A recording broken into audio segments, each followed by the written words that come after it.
ఉత్తరాంధ్రకి అతి ముఖ్యమైనటువంటి ప్రాజెక్టుగా తీసుకున్న భోగాపురం ఎయిర్పోర్టు వీలైనంత త్వరగా కంప్లీట్ చేయాలన్న ఆలోచనతో రాష్ట్ర ముఖ్యమంత్రి వర్యులు చంద్రబాబు నాయుడు గారు ఇక్కడ ప్రత్యేకంగా రివ్యూ మీటింగ్ పెట్టి మా అందరికీ కూడా దిశా నిర్దేశం చేయడం జరిగింది. ఆ స్ఫూర్తితో ఎప్పటికప్పుడు ఇక్కడికి రెగ్యులర్ ఇంటర్వెల్స్లో రివ్యూ చేసుకొని ఎయిర్పోర్ట్ తాలూకా కార్యక్రమాలు అతి త్వరగా పూర్తి చేయాలన్న ఆలోచనతో ఇక్కడ ఉన్నటువంటి కాంట్రాక్టర్సు అలాగే గవర్నమెంట్ సిబ్బంది అందరికీ కూడా ఒక కొలాబరేటివ్ ఎఫర్ట్గా ముందుకు నడిపించే కార్యక్రమం చేస్తున్నాం. అయితే ఎవ్రీ మంత్ కూడా రివ్యూ చేయాలన్న ఆలోచనతో ప్రభుత్వం వచ్చిన తర్వాత ఒక 5 నెలలు కూడా కంటిన్యూస్గా చేశాం. తర్వాత పార్లమెంట్ బడ్జెట్ సెషన్స్ రావడం, అలాగే మనకి మధ్యలో కోడ్ కూడా ఎమ్మెల్సీ ఎన్నికలు జరగడం వల్ల కోడ్ రావడం వల్ల ఒఫీషియల్గా ఇక్కడ రివ్యూ చేసుకోలేకపోయాం. మళ్ళీ ఇప్పుడు పార్లమెంట్ బడ్జెట్ సమావేశాలు కూడా పూర్తయిన వెంటనే ఏప్రిల్ నెలలో ఈరోజు రివ్యూ చేసుకున్నాం. గతంలో చూసుకుంటే 10th November 2024లో లాస్ట్ విజిట్ చేసినప్పుడు అప్పుడు ఓవరాల్గా ఎయిర్పోర్ట్ తాలూకా ప్రోగ్రెస్ 49% జరిగింది. సుమారు హాఫ్ వేలో మనం రీచ్ అయిన తర్వాత ఈ 5 నెలల కాలంలో 71%కి ఈరోజు భోగాపురం ఎయిర్పోర్ట్ తాలూకా పనులు పూర్తి చేసుకునే దశలో ఉన్నాం. ఏవైతే ఎర్త్ వర్క్స్ ఎయిర్పోర్ట్ తాలూకా కాంపౌండ్ సైట్లో మనం అందరూ కూడా చేయాల్సి ఉన్నాయో అది ఆల్మోస్ట్ 99.3% గతంలో జరిగితే ఇప్పుడు పూర్తిగా 100% ఎర్త్ వర్క్స్ అన్నీ కూడా మనం సైట్లో కంప్లీట్ చేసుకోవడం జరిగింది. ఎయిర్పోర్ట్కి ముఖ్యమైనటువంటిది రన్వే తాలూకా పనులు 65% గతంలో జరిగితే ఇప్పుడు 97% రన్వే తాలూకా పనులు కూడా మనం పూర్తి చేసుకున్నాం. ట్యాక్సీవే రన్వేకి అదనంగా ఉన్నటువంటి ట్యాక్సీవే కూడా గతంలో 41% జరిగితే ఇప్పుడు 92% వరకు ట్యాక్సీవే తాలూకా పనులు కూడా పూర్తి చేశాం. ప్యాసింజర్ టెర్మినల్ బిల్డింగ్ గతంలో ఇక్కడ మనకు కూర్చునే అవకాశం కూడా లేదు, అటువంటిది ఈరోజు రూఫింగ్ కూడా ఈరోజు చాలా వరకు కంప్లీట్ చేసే పరిస్థితుల్లో ఉన్నారు. ప్యాసింజర్ టెర్మినల్ బిల్డింగ్ గతంలో 39% పూర్తయితే ఇప్పుడు 60% వరకు ఆ పనులు పూర్తి చేసే పరిస్థితిలో ఉన్నారు. అలాగే ఏటీసీ టవర్ మనకు పెద్దగా కనిపించే టవర్ కూడా 44% గతంలో పూర్తయితే ఇప్పుడు 72% వరకు ఆ బిల్డింగ్స్ కూడా రీచ్ అయ్యాం. అదనంగా చుట్టుపక్కల ఉన్నటువంటి యాన్సిలరీ బిల్డింగ్స్ కూడా 29% పూర్తయితే 43%, అంటే ఒక అకౌంటబిలిటీ ఉండాలని మీడియా ద్వారా ప్రతి ఒక్కరికి కూడా ఎంత పర్సెంటేజ్ కంప్లీట్ అయిందో కూడా స్పష్టంగా వాళ్ళందరి దృష్టిలో కూడా పెట్టే ప్రయత్నం ప్రభుత్వం తరపున మేము చేస్తున్నాం. మెయిన్ యాక్సెస్ రోడ్డు కూడా ఏదైతే ఎయిర్పోర్ట్కి NH-60 నుంచి యాక్సెస్ ఏదైతే ఉందో దానికి కూడా పనులు ప్రారంభోత్సవం చేసి సుమారు 37% అది కూడా ఈరోజు పూర్తి చేసుకునే పరిస్థితిలో ఉన్నాం. ఈరోజు ఎక్కడ చూసినా సరే భోగాపురం ఎయిర్పోర్ట్ తాలూకా ఇమేజెస్ కొంతమంది డ్రోన్స్లో షాట్స్ తీశారు, ఇక్కడికి వచ్చి కొంతమంది ఫిజికల్గా చూశారు, సోషల్ మీడియాలో చూసినా ఎక్కడ న్యూస్లో చూసినా ఎంతో ఆసక్తిగా ఉత్తరాంధ్ర ప్రాంతంలో ఉన్నటువంటి వారందరూ కూడా ఎప్పుడు కంప్లీట్ అవుతుందా అన్న ఆలోచనతో ప్రతి ఒక్కరు కూడా ఉన్నారు. దానికి కారణం ఏంటంటే ఇది ఒక టాప్ ప్రయారిటీ ప్రాజెక్ట్గా మనం క్రియేట్ చేశాం. ఇది గ్రోత్కి ఇది ఒక స్పార్క్ ఇచ్చే విధంగా ఉత్తరాంధ్ర ప్రాంతంలో అన్నీ ఉన్నాయి, అన్ని వనరులు ఉన్నాయి, కష్టపడే వ్యక్తులు కూడా ఉన్నారు. కానీ తీరా చూసిన తర్వాత సరైన ఉద్యోగ అవకాశాలు ఇక్కడ లేవు. అందుకని ఆర్థికంగా మనం వెనకబడి ఉన్నాం. ఆ గ్రోత్ పొటెన్షియల్ని మళ్ళీ క్రియేట్ చేయాలనంటే ముఖ్యంగా మనం కనెక్టివిటీ ఇవ్వాలి. ఏ ల్యాండ్కైనా సరే ఏ ప్రాంతానికైనా మనం కనెక్టివిటీ ఎంత ఇంప్రూవ్ చేస్తే ఆ ప్రాంతం తాలూకా గ్రోత్ అంత చక్కగా అభివృద్ధి చెందడానికి అవకాశం ఉంటుంది. బ్రహ్మాండంగా గతంలో నేషనల్ హైవేని మనం డెవలప్ చేసుకున్నాం, 6 లేన్ కూడా అయ్యింది.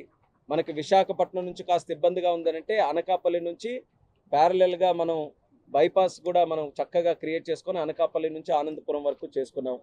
పోర్ట్ల తాలూకా క్రియేటివిటీ పోర్ట్స్ చూసుకుంటే గంగవరం పోర్ట్, వైజాగ్ పోర్టు కూడా ఉన్నాయి, చాలా వరకు శాచురేట్ అయ్యాయి. దానికి అదనంగా ఈరోజు శ్రీకాకుళం జిల్లాలో మూలపేట పోర్టు కూడా ఈరోజు ఆల్మోస్ట్ కంప్లీట్ అయ్యే దశలో అది కూడా ఈరోజు తీసుకొని వచ్చాం. ఇక ఎయిర్ కనెక్టివిటీ మనం ముఖ్యంగా ఇవ్వాలి. ఆ ఆలోచనతోనే గతంలో చంద్రబాబు నాయుడు గారు ముఖ్యమంత్రిగా ఉన్నప్పుడు, అలాగే అశోక్ గజపతిరాజు గారు ఈ ప్రాంతం నుంచి ఎంపీగా ఉండి కేంద్ర మంత్రిగా ఇదే సివిల్ ఏవియేషన్ శాఖగా ఉంటే భోగాపురం ఎయిర్పోర్ట్లో ఎస్టాబ్లిష్ చేయాలని ఆ రోజు ఒక నిర్ణయం తీసుకొని ముందుకు నడిపించారు. కానీ గత 5 సంవత్సరాలు ఉన్నటువంటి పాలకుల వల్ల ఆలస్యం జరిగినా మనం వచ్చినప్పటికీ 23% జరిగితే కేవలం ఈ 9 నెలల్లో 23% నుంచి 71% పనులు ఈరోజు తీసుకొని వచ్చాం. యాక్చువల్ కంప్లీషన్ డేటు డిసెంబర్ 2026 అయితే చంద్రబాబు నాయుడు గారు కూడా స్పష్టంగా చెప్పారు జూన్ 26 కల్లా ఇది పూర్తి చేసి అందజేయాలని. దానికి అనుగుణంగా టైం లైన్స్ అన్నీ కూడా మార్చుకొని ప్రతి ఒక్క కార్యక్రమంలో కూడా స్పీడప్ చేసి ఈరోజు కార్యక్రమాలన్నీ కూడా చేస్తున్నాం.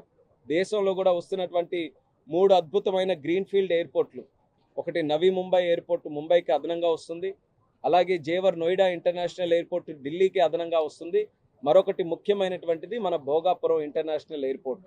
ఈ 3 ఎయిర్పోర్ట్లు కూడా మన దేశం తాలూకా రూపురేఖలు మార్చే స్థాయిలో అద్భుతంగా ఎక్కడికక్కడ నిర్మాణం జరుగుతున్నాయి. మరి ఇది కూడా మరొక సంవత్సరం కాలంలో ఇది కూడా పూర్తి చేసి జాతికి అంకితం చేయబోతున్నాం. ఇప్పుడే మన యాక్టివిటీ చూసుకుంటే ఇక్కడ ఎయిర్పోర్ట్ వస్తుంది కాబట్టి మన ఎయిర్పోర్ట్ తాలూకా డెవలపర్సే ఒక హోటల్ కూడా ఇక్కడ ఎస్టాబ్లిష్ చేస్తున్నారు. అది కూడా వచ్చే ఓపెనింగ్ టైంలోనే ఆ హోటల్ కూడా తాజ్ వాళ్ళకి అప్పచెప్పడం జరిగింది. తాజ్ సంస్థ ద్వారా ఆ హోటల్ను కూడా రన్ చేస్తారు. అలాగే చుట్టుపక్కల కూడా మనం చూసుకుంటే చాలా వరకు ఎకనామిక్ యాక్టివిటీ క్రియేట్ చేసే విధంగా స్కూల్స్ అదనంగా కొత్త స్కూల్స్ రావడం, లేకపోతే హోటల్స్ రావడం, లేకపోతే అదర్ సర్వీస్ ఇండస్ట్రీస్ ఆల్రెడీ ఇప్పుడిప్పుడే భోగాపురం చుట్టుపక్కల కూడా అన్ని ప్రాంతాల నుంచి కూడా ఇక్కడ ప్రజలు వచ్చి ఏదో ఒక రకంగా ఒక కార్యక్రమం చేయాలని ఉత్సాహంగా చూస్తున్నారు. అక్కడ నుంచి మనం చూసుకుంటే ఖచ్చితంగా దాని తాలూకా బెనిఫిట్ కేవలం విజయనగరం, విశాఖపట్నం వరకే కాకుండా శ్రీకాకుళం జిల్లాకి కూడా వచ్చే విధంగా ఇక్కడ ఎయిర్పోర్ట్ని భవిష్యత్తులో అన్ని రకాలుగా కూడా నిర్మిస్తామని ఈ సందర్భంగా తెలియజేసుకుంటున్నాం. యాక్చువల్గా కల్చరల్ డిజైన్స్ కూడా ఉత్తరాంధ్రలో ఉన్నటువంటి మన ముగ్గులు కానీ మన తాలూకా కల్చరు ట్రెడిషన్ అది కూడా ఉట్టిపడేలా ఇక్కడ ఇంటీరియర్స్ను కూడా మనం డిజైన్ చేయడం జరుగుతుంది. అది కూడా చాలా చక్కగా ఒక ముందు చూపుతో మన తాలూకా ప్రాంతాన్ని ప్రతిబింబించేలా ఆ కార్యక్రమాన్ని కూడా ఇక్కడ చేయడం జరుగుతుంది. అలాగే ఇక్కడ ఎయిర్పోర్ట్ తాలూకా రన్వే లెంత్ 3.8 కిలోమీటర్స్ ఉంది. దేశంలో పెద్ద ఎయిర్పోర్ట్ల తాలూకా రన్వేలు ఎంత పొడవుగా ఉంటాయో అంత పొడవైనటువంటి రన్వే ఇక్కడ మనం నిర్మించుకున్నాం. అంటే కేవలం రేపు భవిష్యత్తులో ఉండే డిమాండ్కే కాకుండా పెద్ద ప్లేన్స్ కూడా ఇక్కడ ల్యాండ్ అవ్వాలనంటే ముందు చూపుతో పెద్ద రన్వేని కూడా మనం ఎస్టాబ్లిష్ చేసుకున్నాం. కాబట్టి సుమారు 40 మిలియన్ కెపాసిటీ ఉండే ఎయిర్పోర్ట్గా ఇది తయారు చేయొచ్చు మనం భవిష్యత్తులో కూడా. విశాఖపట్నంకి ఈ యొక్క ఉత్తరాంధ్ర ప్రాంతానికి ఒక 30 సంవత్సరాలు 40 సంవత్సరాల వరకు పూర్తిగా ఇక్కడ ఉండే డిమాండ్ని కేటర్ చేసే విధంగా ఎయిర్పోర్టు మనకు అందరికీ కూడా ఉపయోగపడబోతుంది. వీలైనంత త్వరగా చేయాలనే ప్రయత్నంతో ఎప్పటికప్పుడు రివ్యూ మీటింగ్లు కూడా చేస్తున్నాం. చాలా సాటిస్ఫాక్టరీగా వాళ్ళు కూడా సహకరిస్తూ అన్ని కార్యక్రమాలు కూడా ముందుకు నడిపిస్తున్నారు. జిఎంఆర్ సంస్థ కూడా ప్రత్యేక అభినందనలు తెలియజేసుకుంటున్నాను. అలాగే స్థానికంగా చిన్న చిన్న సమస్యలు మా దృష్టికి ఎప్పటికప్పుడు తీసుకొని రావడం జరుగుతుంది.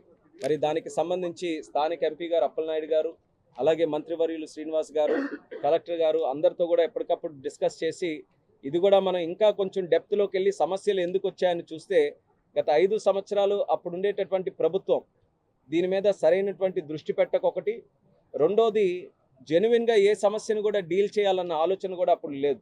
అందుకనే ఏ సమస్యను పరిష్కరిద్దామని జెన్యునిటీతో మనం వెళ్తే ఎక్కడికక్కడ అవినీతి కార్యక్రమాలు కానీ లేకపోతే అవకతవకలు కానీ ఇవి కూడా కొన్ని కనబడుతున్నాయి. అయితే మాకు కావాల్సింది ఫస్ట్ పబ్లిక్ ఎవరైతే ఉన్నారో వాళ్ళకి న్యాయం చేయాలి. ఎవరైతే ఎయిర్పోర్ట్ కోసం కాంట్రిబ్యూట్ చేశారో వాళ్ళెవరు కూడా నష్టపోకుండా ఉండాలి. ఆ ఉద్దేశంతో మేము కూడా డిస్కస్ చేస్తున్నాం.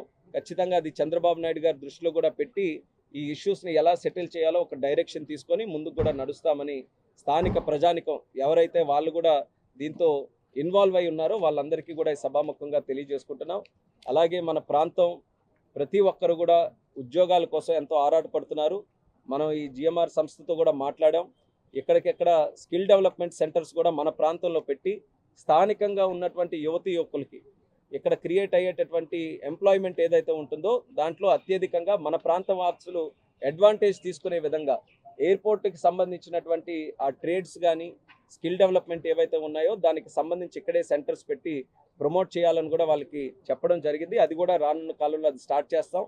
దాని బెనిఫిట్ అంతా కూడా మన ప్రాంత వాసులకే దక్కుతుందని కూడా తెలియజేస్తున్నాను. నేను ఎయిర్పోర్ట్ మంత్రిగా, సివిల్ ఏవియేషన్ మినిస్టర్గా దేశంలో ఎక్కడ తిరిగినా ఎక్కువగా మన ప్రాంత వాసులే కనబడుతున్నారు. ఆఖరికి ఢిల్లీ లాంటి ఎయిర్పోర్ట్లో కానీ, నార్త్లో కానీ, ఈస్ట్ వెస్ట్ ఎక్కడికి వెళ్ళినా సరే ఎక్కువ మంది మన ప్రాంత వాసులే అక్కడ కనబడుతున్నారు. సో వాళ్ళందరికీ కూడా లోకల్గా ఎయిర్పోర్ట్ కానీ డెవలప్ చేసుకోగలిగితే వాళ్ళకు కూడా అడ్వాంటేజ్ వస్తుంది. లోకల్గా వాళ్ళు కూడా వచ్చి ఇంటి దగ్గర నుంచే పని చేసుకునే అవకాశం దక్కుతుంది. కాబట్టి దాని మీద కూడా ఒక ఫోకస్ పెట్టుకొని ఈ కార్యక్రమాలన్నీ చేస్తున్నాం.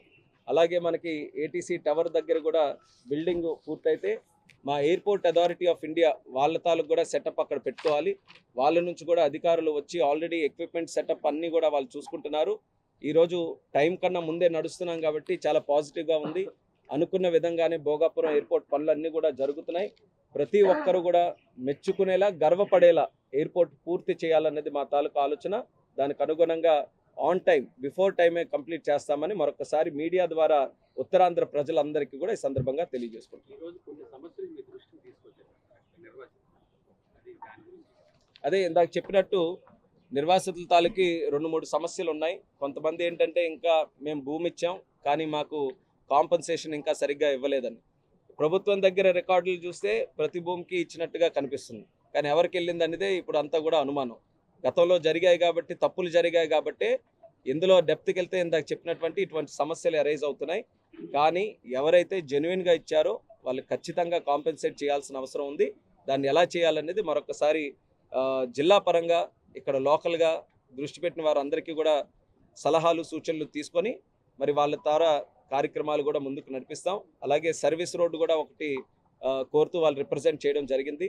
మరి దానికి కూడా ఎయిర్పోర్ట్కి సంబంధించి ప్లాన్స్ అన్నీ కూడా స్టడీ చేసి దాన్ని కూడా ఎలా సాల్వ్ చేయాలనేది ఒక ప్రత్యేకంగా ఒక రివ్యూ పెట్టుకొని దాన్ని కూడా ముందుకు నడిపిస్తాం. చాలా సెంటిమెంట్తో కూడుకున్న అంశం. తిరుపతి దేవస్థానం తాలూకా గర్భాలయం పై నుంచి విమానాలు తిరుగుతున్నాయని అక్కడ ఉండేటటువంటి ఆగమ శాస్త్ర పండితులందరూ పదే విజ్ఞప్తి చేస్తున్నారు. అది శాస్త్ర విరుద్ధం అని. దాన్ని ఏ విధంగా నిలువరిస్తారు? ముఖ్యంగా తిరుపతి దగ్గర ఏవైతే కొన్ని సైటింగ్స్ ప్లేన్స్ తిరుగుతున్నాయి అనేది జరిగిందో అది వాస్తవంగా చూసుకుంటే డిఫెన్స్ తాలూకా ప్లేన్స్ కానీ డిఫెన్స్ వాళ్ళ ద్వారా నడిపించేటటువంటి ఎయిర్ క్రాఫ్ట్స్ కానీ సివిల్ ఏవియేషన్ ద్వారా ఏ ప్లేన్ కూడా తిరుపతి పై నుంచి వెళ్ళే అవకాశం లేదు. ఎందుకనంటే నేనే కాదు, నా ముందు ఉన్నటువంటి మంత్రుల ద్వారా కూడా ఖచ్చితంగా ఒక అండర్స్టాండింగ్ ఇచ్చాం. ఏ ప్లేన్లు అటు నుంచి వెళ్ళినా సరే రీరూట్ చేసుకుంటూ పక్క నుంచి వెళ్ళాలనేది స్పష్టంగా మేము అక్కడ ఎయిర్ ట్రాఫిక్ కంట్రోల్ వాళ్ళందరికీ కూడా చెప్పుంచాం. కాబట్టి సివిలియన్ ఎయిర్ క్రాఫ్ట్స్ ఏవి వెళ్ళట్లా, కానీ డిఫెన్స్ కొన్ని ఎమర్జెన్సీ పరిస్థితుల్లో వాళ్ళు ఎక్కడి నుంచో ఫ్లై అవుతూ వస్తున్నటువంటివి కొన్ని ఈ రకంగా దగ్గర నుంచి వెళ్తున్నటువంటి సన్నివేశాలు కూడా మనం చూసాం. సో డిఫెన్స్ శాఖతో కూడా మాట్లాడి అటువంటిది పునరావృతం కాకుండా చేయాలన్న ఆలోచనతో ఇద్దరం కూడా కోఆర్డినేట్ చేసుకొని చేస్తున్నాం. కానీ సివిల్ ఏవియేషన్ నుంచి అయితే ఏ ప్లేన్ కూడా ఆ దరిదాపుల్లో కూడా వెళ్ళే పరిస్థితి లేకుండా మేము చర్యలు ముందుగానే తీసుకున్నాం. మెయిన్ రోడ్ ఏదైతే దీనికి అప్రోచ్ రోడ్ ఉందో అది ఆల్మోస్ట్ 37% వరకు పూర్తయింది. అందులోనే భాగంగా ట్రంపెట్ అవన్నీ కూడా పూర్తి చేయాలి. దానికి హైవే వాళ్ళు కూడా దానికి కరస్పాండింగ్గా వాళ్ళు కూడా సపోర్ట్ చేయాలి. వాళ్ళతో కూడా డిస్కస్ చేస్తున్నాం.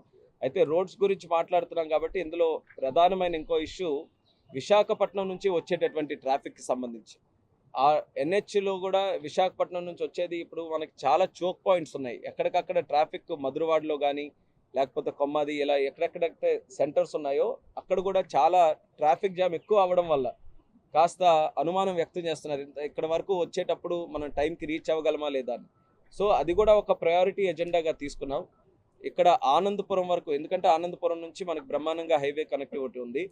విశాఖపట్నం సెంటర్ నుంచి ఆనందపురం వరకు ఒక 12 పాయింట్స్ పాత ఎన్హెచ్ మీద మేము ఐడెంటిఫై చేసాం. ఆ 12 పాయింట్స్ని కూడా డెవలప్ చేయాలని దానికి ఫుల్ ఫ్లెడ్జ్డ్గా ఒక ఫ్లైఓవర్లో హైవేని ఎస్టాబ్లిష్ చేసి ఫ్లైఓవర్తో పాటు మెట్రో కూడా అదే పిల్లర్స్ మీద మెట్రో ప్లస్ హైవే ఈ రెండు కూడా ఏర్పాటు చేయాలని చంద్రబాబు నాయుడు గారు కూడా ఒక డైరెక్షన్ ఇవ్వడం జరిగింది. దానికి సంబంధించి కేంద్ర సెంట్రల్ అర్బన్ మినిస్టర్ గారు మరి మనోహర్ లాల్ ఖట్టర్ గారికి కూడా మేము రిప్రజెంట్ చేశాం. వాళ్ళు కూడా డిపిఆర్ స్టడీ చేయడానికి అగ్రీ అయ్యారు. సో డిపిఆర్ అయిన వెంటనే దాన్ని కూడా ప్రాజెక్ట్ ముందుకు నడిపిస్తాం. కానీ టైం మనకు క్రూషియల్.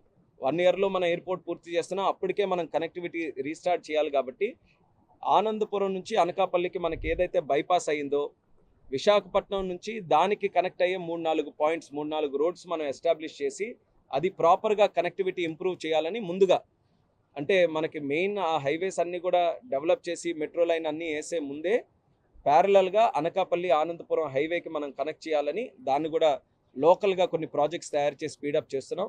ఎలాగైనా సరే కనెక్టివిటీ ఇబ్బంది లేకుండా, రోడ్ కనెక్టివిటీ కూడా ఇబ్బంది లేకుండా చూసుకోవాల్సినటువంటి బాధ్యత ఉంది. కాబట్టి దాని మీద కూడా ఫుల్ ఫోకస్ పెట్టి ముందుకు నడిపిస్తున్నాం.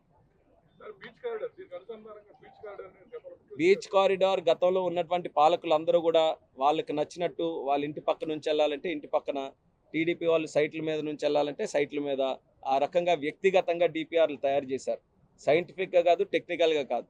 అందుకనే వచ్చిన వెంటనే అవి క్యాన్సిల్ చేసి మళ్ళీ కొత్త డిపిఆర్లు చేసి ఒకటి మన కనెక్టివిటీ ఇక్కడ వైజాగ్ పోర్టు నుంచి మూలపేట పోర్టు వరకు కూడా బ్రహ్మాండమైన బీచ్ కనెక్టివిటీ మనం ఇవ్వాలి. నెంబర్ 1.